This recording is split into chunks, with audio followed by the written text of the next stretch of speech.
Hey guys, it's Jake O'Donnell here with the lovely Matt Orchard.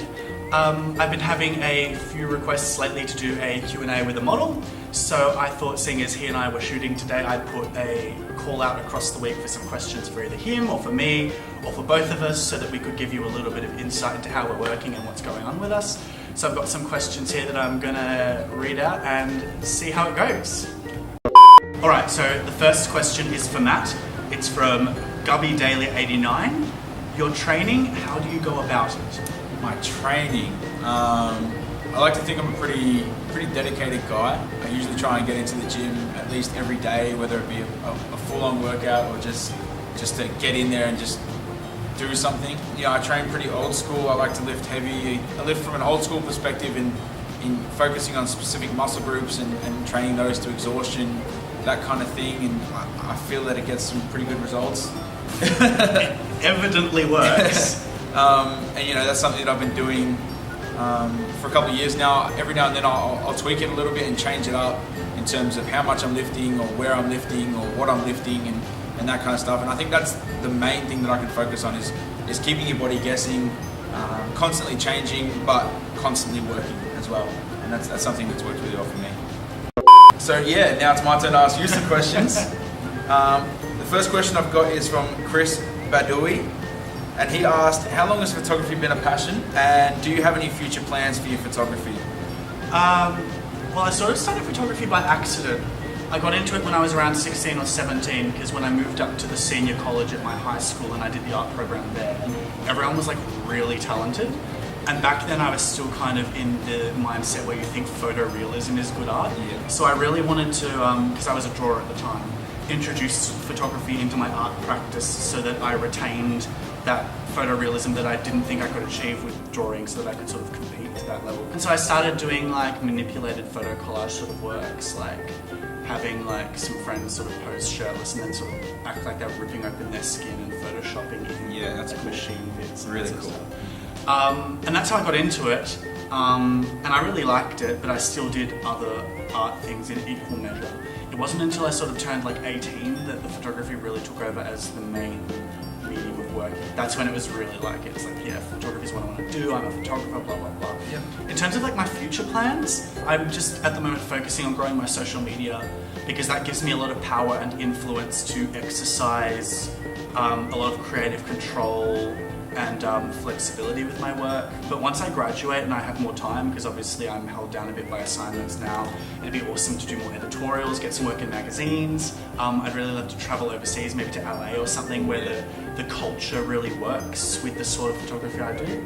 So yeah, there's some big things coming hopefully. As long as you take it with you, that's This one is from AC Davis _1320.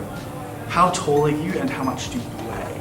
Oh, I actually get this question quite a bit. For some reason, people think I'm enormous. I don't know whether it's I'm just good at taking photos or what have you, but I'm 180 centimeters tall in hours, so that makes me just under 6 foot, I think, in the old scale. And I'm around the 80 kilo mark, which is about 180 pounds. So just a pretty average sized guy. All those I'm pretty conversions. Sure. Yeah, so pretty average, but. I actually get that question quite a bit. You know, some people think that I'm 5.5 feet tall, and then other people are like, "Wow, you got a good physique for someone that's 6'6", and I'm just like, "Okay, I'm definitely not 6'6", but yeah." Gosh. So 6'6", looking like that would be one enormous man. Next question for you.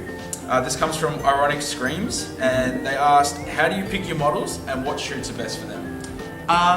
Well, these days, most of the models I work with approach me, or they're people with whom I've had a collaborative partnership over time who then hit me up when they need more work or want to do a particular concept, or they've recommended me via word of mouth to somebody else.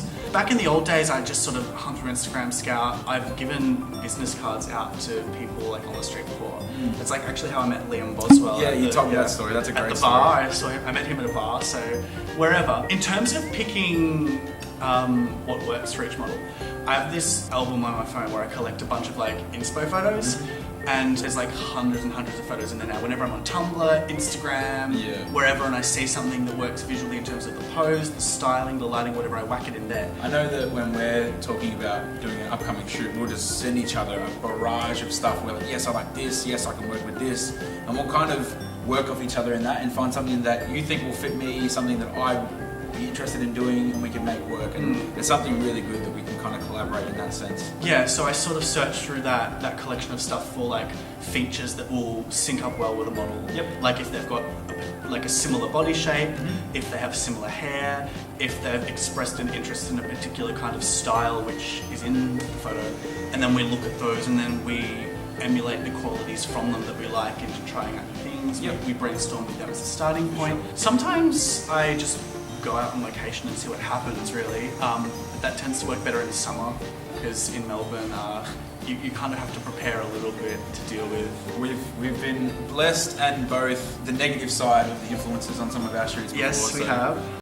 So the next question for Matt is from Ironic Screams, and they asked, what's the motivation to start going to gym and working out, and what are the benefits? My first motivation was to get girls. That was the reason why I started going to gym.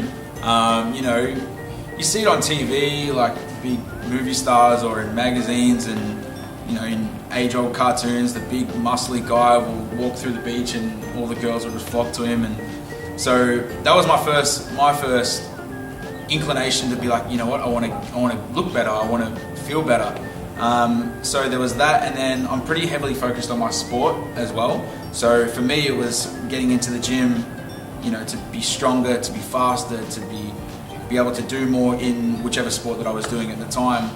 And then after that, it kind of just rolled into, you know, this is what I want to do full time in terms of fitness and lifting weights and basically just looking after myself and being healthy. So that's pretty much how it started.